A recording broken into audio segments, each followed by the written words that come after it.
सिंध वासियों अस्सलाम वालेकुम। GSN GA साईं GM सैयद। सिंध वासियों अॼु मासूम ॿार 9 ॿार कोहिस्तान ऐं कराची जे हिन बुरफ़तनि जे शहर में ख़राब पाणी पीअण जे करे मरी विया आहिनि। सवें माण्हू मुआ आहिनि मलेरिया ऐं डेंगी जे करे, पर इन अरसे में हुकूमत निज़ाम इहो लागू कयो आहे त लुटमार करणी आहे। सिस्टम लुटमार जो आहे, सिस्टम ग़ुलामी जो आहे ऐं मुल्क जे अंदरि कानून जे नाले में कॾहिं बि हुक्मरानी न रही आहे।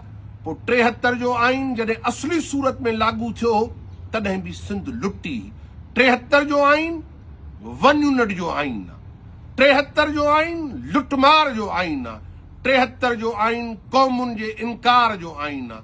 73 जो आइन सिंध जे वसीलनि जी फुरलुट जो आइन आहे। उन आइन जे लाइ साईं GM सैयद चयो हो त इन आइन जे ज़रिए असांजे क़ौमी वजूद जो इनकार आहे, सिंध जी लुटमार आहे ऐं तंहिं करे इन लुटमार वारे आइन जे ख़िलाफ़ हर गैरतमंद बाशऊर सिंध जे पुटनि ऐं न्याणनि खे जदोजहद करणी पवंदी।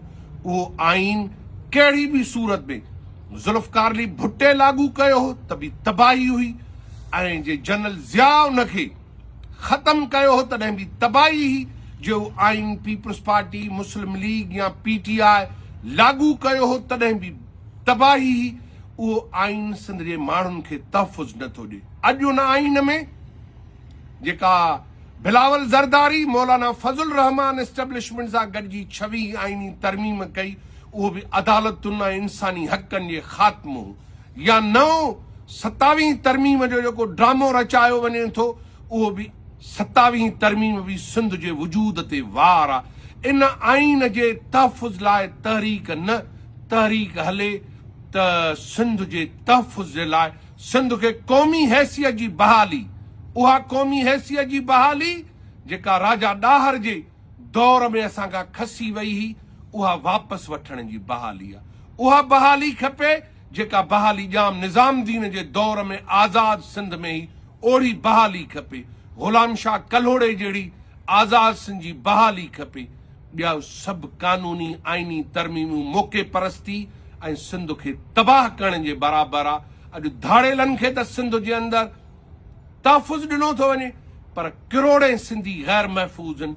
न ज़िंदगियूं महफ़ूज़ आहिनि, न सिंध जूं सरहदूं महफ़ूज़ आहिनि, न सिंध जा इंसानी जियापे जा शानदार वसीला तेल, गैस, समुंड, दरिया, ज़मीनूं का बि शइ महफ़ूज़ न आहे। अचो त सिंध खे महफ़ूज़ कयूं, ॻाढ़ो झंडो ऐं साईं GM सैयद जे फ़िक्र खे संभालियूं, न त इहे मासूम बच्चा मरंदा डेंगी में, मासूम बच्चा मरंदा कालरा में, मासूम बच्चा मरंदा धाड़ेलनि जे हथों। सिंध कंहिं तरीक़े सां नथा बचाए सघूं। सिंध बचंदी फ़िक्रे साईं GM सैयद जे नज़रे, सिंध बचंदी जॾहिं सिंध जी वारसी कंदासीं।